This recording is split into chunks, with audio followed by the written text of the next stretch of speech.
Hello everybody and welcome to Goosed. Here at Goosed we love our retro gaming. No, we're not talking about that. We're talking about the likes of Duke Nukem, Wolfenstein 3D and the great sounds of Italia 90. Of course we can't talk classic games without talking about Doom. And we're not talking about the movie whose only highlight was possibly this first person shooting scene, or The Rock's almost Academy Award winning acting. Dr. Carmack's condition is irreversible.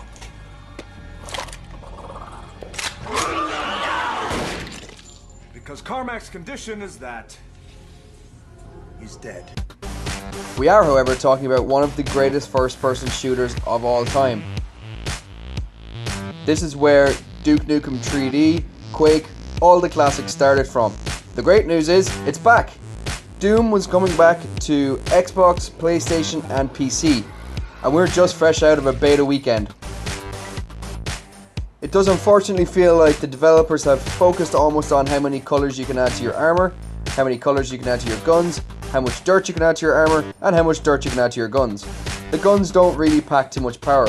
I have managed to find some footage of me killing people with rocket launchers. Trust me, I had to go through a lot of footage to find me killing people. I died multiple times throughout this beta. Don't get me wrong, the game is enjoyable. You can run around, blow shit up, and if you live long enough, you get to become a Reaper. Basically, the game has lots of pickups. You pick up hacks, you pick up things like seeing who killed you, where they're standing latest. When you respawn, you go after them and kill them. One of the things you can pick up is how to become a Reaper. You then turn into this gigantic alien-sized thing with rockets and jets, and you blow the shit out of everything. It is fantastic. Of course, as with any beta, the idea here was to get a feel for the game. Maybe it's the limitation of 5 weapons, maybe it's the limitation of 2 levels.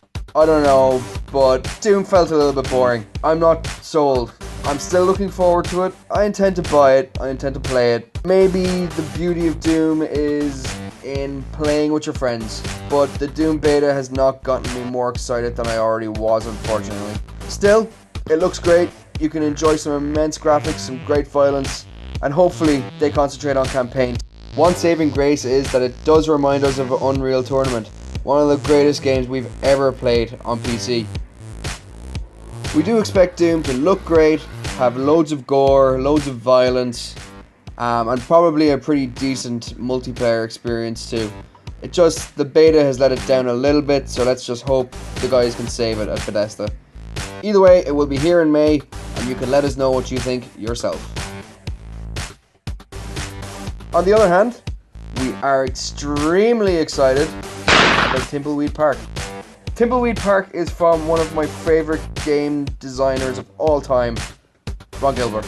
He is behind Monkey Island, Zack McCracken, and so many other games that I was probably far too young to play, but played and wasted so much of my youth. This game is gorgeous. It is designed in the classic pixely kind of side-scrolling style of the games I grew up playing.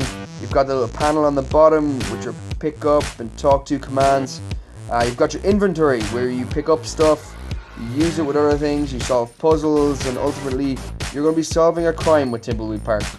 It's very Mulder and Scully, I have to admit, but we're looking forward to this coming out and getting stuck in. I'm worried by one thing, and that is how much time I will lose to this game. This is available for €25 online now. Fantastically enough, if you ever pirated Monkey Island or Maniac Mansion or games like that, they will forgive you if you buy this game. So there you have it, the 2 big games that we are currently looking forward to. Doom coming out much sooner, it's in May. Unfortunately, you're going to have to wait till July or August for Thimbleweed Park. But we are so excited about that game, we had to get the mention in as early as possible. Below in all of my information, you're going to find links to all these games, some trailers, some links to the Thimbleweed podcast. This is fantastic, where the game developers actually have a weekly stand-up meeting and let you know how development's going. This is all down to the game actually being crowdfunded by gamers who are passionate about this kind of style. So yeah, keep an eye out for Thimbleweed Park. Be sure to subscribe to our channel Follow us on Twitter, like us on Facebook, and get in touch with us with any games you might be excited about yourself. That's all from Goose for today. I've been Martin, and thanks for tuning in.